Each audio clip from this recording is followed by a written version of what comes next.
Boa noite, meus irmãos e minhas irmãs em Cristo Jesus. Sou Elizabeth Guilhermino, estou aqui mais uma vez com vocês, trazendo um estudo sobre as epístolas de Paulo. Estamos concluindo a epístola de Paulo aos Hebreus. Hoje vou falar sobre a primeira aliança, tá certo? Vamos conversando aqui, eu vou ler aqui os versículos e venho trazer para vocês a explicação, tá certo? Vou procurar ser bem sucinta para não tomar muito tempo, né, de vocês, que cada qual tem os seus compromissos, não é mesmo?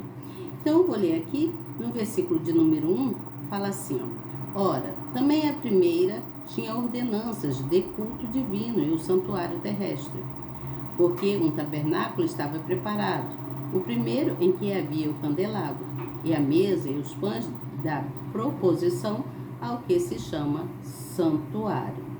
Mas depois do segundo véu estava o tabernáculo que se chama o Santo dos Santos, que tinha o incensário de ouro e a arca da aliança, coberto de ouro, toda em redor, e que estavam um vaso de ouro e que continha o maná, e a vara de Arão, que tinha florescido, e as tábuas da aliança. E sobre a arca, querubins da glória, que faziam sombra no propiciatório. Tais quais coisas não falaremos agora particularmente. Ora, estando essas coisas assim preparadas, e todo o tempo entravam os sacerdotes no primeiro tabernáculo, cumprindo os serviços. Mas no segundo, só o sumo sacerdote, uma vez no ano, não sem sangue, que ofereceria por si mesmo e pelos pecados, por ignorância do povo. Dando nisso a entender o Espírito Santo que ainda o caminho do santo não estava descoberto enquanto se conservava em pé o primeiro tabernáculo, que é uma alegoria para o tempo presente, em que se oferecem dons e sacrifícios. Vou pular aqui para o versículo de número 14, que fala assim: quanto mais o sangue de Cristo, que pelo Espírito Eterno se ofereceu a si mesmo, imaculado a Deus, purificará as vossas consciências das obras mortais para servirdes ao Deus vivo? E por isso é mediador de um novo testamento, para que, intervindo a morte para a remissão das transgressões que havia debaixo do primeiro testamento, os chamados receberam a promessa da herança eterna. Versículo de número 20, dizendo: este é o sangue do testamento que Deus vos tem mandado. E semelhantemente, aspergiu com o sangue o tabernáculo e todos os vasos do ministério. E quase todas as coisas, segundo a lei, se purificam com sangue, e sem derramamento de sangue não há remissão. De sorte que era bem necessário que as figuras das coisas que estão no céu assim se purificassem, mas as próprias coisas celestiais como sacrifícios melhores do que estes. Versículo de número 27. E como aos homens está ordenado morrerem uma vez, vindo depois disso o juízo, assim também Cristo, oferecendo-se uma vez para levar os pecados de muitos, aparecerá a segunda vez, sem pecado, aos que o esperam para a salvação. Meu Deus! Vamos entender quanto isso aqui? Esse capítulo, ele nos faz refletir, não é mesmo? Faz a gente pensar, parar e pensar. E aí você reflete o quê? Como assim, Elizabeth? Por que refletir? Porque nos faz lembrar do sacrifício de Jesus na cruz, né? Quando ele lá derramou o seu sangue em prol dos pecadores, né? Então a narrativa, ela vem falando primeiro aqui do santuário. O santuário o quê? O santuário terrestre. Havia um santuário terrestre. Tanto que fala aqui, ora, também a primeira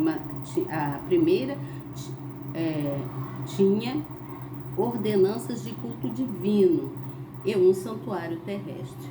Nesse santuário, os santuários celestes, que vem narrando aqui, esse santuário terrestre, era um local lá, um local muito sagrado e era intocável para o ser humano. As pessoas não poderiam chegar lá, tinha que estar muito preparado para chegar até o santuário, né? Até aquele lá onde ficava o tabernáculo. Esse local ele era dividido em dois compartimentos, que era o lugar santo e o lugar santíssimo. Você entende? Ele era dividido lá, era um local muito sagrado e era dividido em duas partes, né? No lugar santo, os sacerdotes, eles realizavam os seus trabalhos, os seus serviços lá, os seus rituais diários.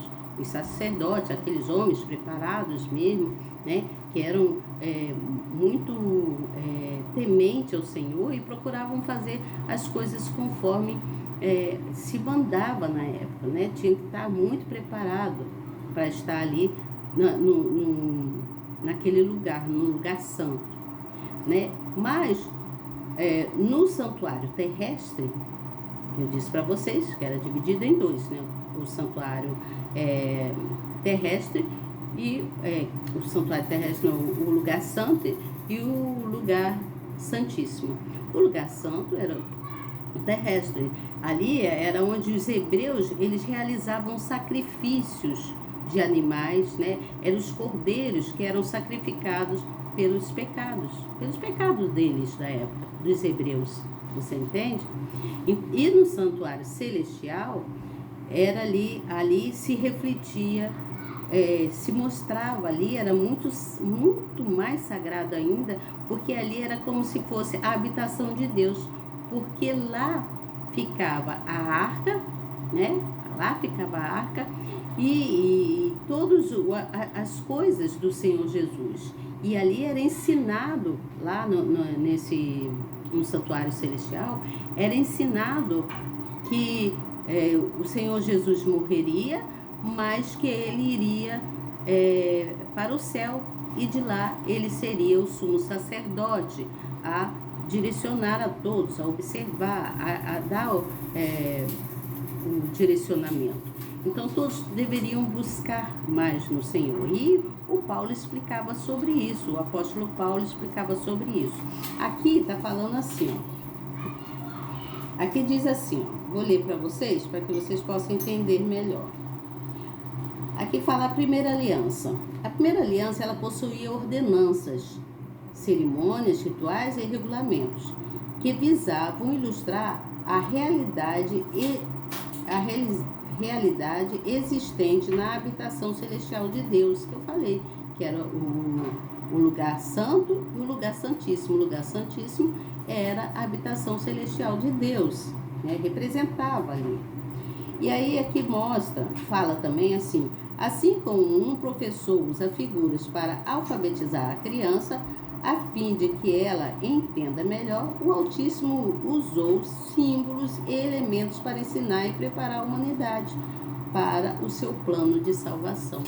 Então, Deus, né, o Altíssimo Deus, ele está preparando toda a humanidade desde aquela época, né? Desde aquela época ele vem preparando a humanidade para a salvação, né? E os utensílios lá do tabernáculo e todo o serviço sagrado que apontavam lá na época para o Messias, né? Era apontado tudo para o Messias. E ele já havia sido enviado para executar a sua missão. Então o tabernáculo terrestre e toda a forma de culto que se estabelecia na época tornava-se inferior, que eles não precisavam. Aqui diz assim, deixa eu ler aqui que é melhor, diz assim, cadê? A sua missão então, aí diz, o tabernáculo terrestre e toda a forma de culto estabelecido tornavam-se inferior. Dessa maneira, o autor desta epístola mostra a preeminência do Salvador sobre tudo, ou seja, a grandeza de Deus sobre tudo. Com isso, os judeus que crescem nele não precisaria mais estar presos aos sacrifícios de animais, aos rituais de purificação e a um santuário físico. Ou seja, porque naquela época era pego os cordeiros, né, os animais, eram pegos para o sacrifício, né? Então eles em prol do pecado deles. O sangue era derramado dos animais, né? E aí diz aqui assim também, que o ritual de preparação do sumo sacerdote, a fim de entrar no Santo dos Santos, consistia primeiro no sacrifício e no clamor por si e por sua família. E somente depois ele sacrificava e intercedia pelo povo. Você entendeu isso aqui? Então, nas Escrituras, o sangue tem grande valor. O sangue derramado por Cristo Jesus, né, lá naquela época, até no tabernáculo, era de grande valor para a aliança, para se fazer aliança com Cristo Jesus. Então, mostra-se que era possível que o sumo sacerdote se apresentasse ao Senhor sem o sangue. Somente o sumo sacerdote poderia fazer isso. Porque isso simbolizava a impossibilidade de qualquer pessoa entrar no santuário celestial. Qualquer pessoa não poderia entrar lá. Você entende? Na presença do Altíssimo, somente entravam os sacerdotes. Não podia qualquer pessoa entrar de qualquer jeito lá. Era santo. Era um lugar muito santo, né? Então, enquanto o santuário terrestre já continuava lá de pé, né? E não havia assim aquela... os hebreus iam para lá e matavam os cordeiros, os animais, faziam sacrifícios dos animais em prol para redimir contra os pecados deles. Você entende? Aí diz aqui assim também, ó, no versículo 10, fala sobre a consciência que não podem aperfeiçoar. Aí diz assim, ó, apesar de promoverem a aproximação entre o pecador e Deus, os rituais da antiga aliança tinham uma eficácia limitada por serem exteriores. Não podiam penetrar no interior da pessoa para lhe restaurar a paz de uma consciência limpa. Ou seja, por mais que alguém cumprisse todos os sacrifícios de modo apropriado e observasse todas as ordenanças cerimoniais, como as de alimento e de purificação, ainda assim sua alma não desfrutava de segurança alguma. Você entende? O tabernáculo e todos os ritos que envolviam o culto não conseguiam justificar e transformar o ser humano, pois era uma alegoria, que quer dizer, uma representação do que Deus faria no futuro. Você está entendendo isso aqui? Então, gente, hoje nós temos um sumo sacerdote lá no céu. Temos o sumo sacerdote que intercede por nós continuamente, todos os dias. E é o Senhor, nosso Senhor Jesus Cristo, né? Então, o que nós devemos? Ter respeito e valorizar esse Deus. Devemos valorizar esse Deus, valorizar ao Senhor Jesus, porque é Ele que intercede por nós continuamente, todos os dias. E o que Jesus fez por nós devemos valorizar e vivermos uma vida de gratidão ao Senhor. Devemos ter uma vida de gratidão, estar sempre agradecendo ao Senhor pelo sacrifício dele naquela cruz por nós. Você entende o que eu falo? Quem de nós seríamos capazes de se deixar levar naquela cruz em prol do sacrifício de alguém? Eu creio que nenhum de nós, né? Somente o Senhor Jesus, né? O que é perfeito em todas as coisas, né? Ele é perfeito em tudo. Por isso que nós devemos respeitar, valorizar, honrar a esse Deus. Se você ler mais profundamente aqui, você vai entender mais alguma coisa, que eu estou sendo bem sucinta aqui quanto a isso, né? Por isso foi necessário ter um Novo Testamento, intervir, né? Para que houvesse a morte para o homem, seria uma vez só, que é o que acontece, né? Nós nascemos, vivemos o nosso tempo e depois, quando chega a hora determinada para o juízo final, nós então morremos. E aí o Senhor Jesus é que decide a nossa vida devido ao nosso comportamento aqui na terra, de obediência ou não, né? Nós pagamos esse sacrifício todo, passamos por tantas coisas devido à desobediência que houve da época, né? E hoje nós passamos por isso. Então, o que acontece? É o sangue do testamento, para o Novo Testamento, o sangue derramado de Jesus. Você entende o que eu falo? Pegue a tua Bíblia, procure ler, vai lá no livro de Hebreus, né, na epístola de Paulo, lê desde o início, desde o capítulo 1, e venha acompanhando que você vai entender melhor. Então é necessário que a gente tome consciência disso e valorize o nosso Deus, né, buscando mais, orando mais, louvando mais, né, procurando conhecer cada vez mais do Senhor, se aprofundando, né? Se aprofundando cada vez mais desse Deus tão maravilhoso que faz o impossível pela gente. Nós somos limitados, mas Ele não. Ele sabe todas as coisas. Ele é onisciente, onipresente e onipotente. Ele tem poder para tudo e está sempre presente em tudo quanto a gente faz. Tudo que a gente faz, o Senhor Jesus está presente. Ele é o sumo sacerdote, né? Então nós temos essa consciência e temos hoje um sumo sacerdote que intercede por nós continuamente lá no céu. E nós temos esse privilégio de nos dirigir direto a Ele, depois que o véu foi rasgado. Não é maravilhoso isso? Então devemos ser gratos ao Senhor, sempre honrando a Ele, buscando honrar o Senhor. Tá certo? Amanhã eu acho que eu fui bem sucinta aqui, procurei falar pouco, né, e bem sucinta, para que vocês pudessem entender. Eu creio que deu para entender aqui, falei sobre o santuário celestial, né? Falei como o local lá era dividido em 2 compartimentos, que era o lugar santo e o lugar santíssimo. É um estudo muito aprofundado que não dá para falar tudo aqui. Então é necessário que você pegue a sua Bíblia, dá uma lida, se você tiver dúvida de alguma coisa, pergunta uma pessoa superior a você, que tem entendimento mais da palavra, né? Busca perguntar para o seu pastor, né?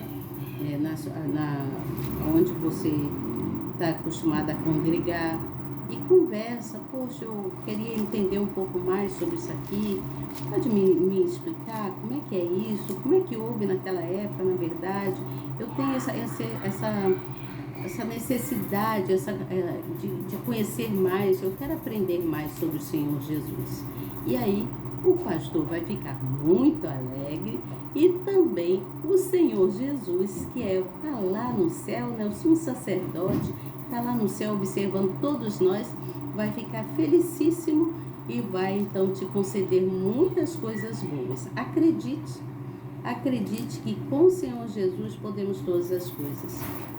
Com Ele podemos tudo, porque Ele é bom o tempo todo em nossas vidas, né? Ele é bom o tempo todo. Então, eu espero que você tenha entendido sobre isso, sobre o santuário celestial, né? Sobre o que o apóstolo Paulo estava passando para o povo hebreu, que eles precisavam ter mais amor ao Senhor Jesus e valorizar, né? Buscar ter uma vida de gratidão. O apóstolo Paulo ensinava aquele povo e serve para todos nós. Precisamos ter uma vida de gratidão, de amor, de valorização. Valorizar uns aos outros e valorizar principalmente ao Pai. o nosso Deus, que está no céu, a nos observar todos os dias, tá certo? Então, que vocês fiquem bem. Amanhã eu volto com o capítulo de número 10. Vamos continuar falando sobre esses sacrifícios, né, que houve naquela época, que se fazia naquela época, mas que era necessário também muita exortação. Era necessário que todos fossem pessoas mais ousadas, né, que buscassem levar a palavra do Senhor, tá certo? Para o próximo, falar para o próximo. Aqui nós vamos até o capítulo de número 13 e quanto a essa epístola de Paulo, e depois então nós iniciaremos aqui no livro de Tiago, a epístola de Tiago, o que o apóstolo Paulo escreveu então para Tiago, tá bom? Para que todos precisariam receber a carta do apóstolo Paulo. O apóstolo Paulo não perdeu tempo em levar as ordenanças de Deus para aquele povo. E nós devemos estar atentos sobre isso, buscando entender as ordenanças de Deus, tá certo? Um grande beijo para vocês, até amanhã, em nome do Senhor Jesus. Eu creio que o Senhor Jesus quer, e nós vamos agradecendo sempre ao Senhor por tudo que Ele tem feito nas nossas vidas. Não esqueçam de orar, né? Agradeço a Deus por esse dia tão abençoado, por essa noite também abençoada que teremos. E amanhã, um novo dia, vamos para a casa do Senhor, felizes e alegres, se reunir todos lá para ouvir a palavra e engrandecer o nome do Senhor através dos louvores, tá certo? Um grande abraço para vocês e até amanhã, se Deus quiser. Tchau!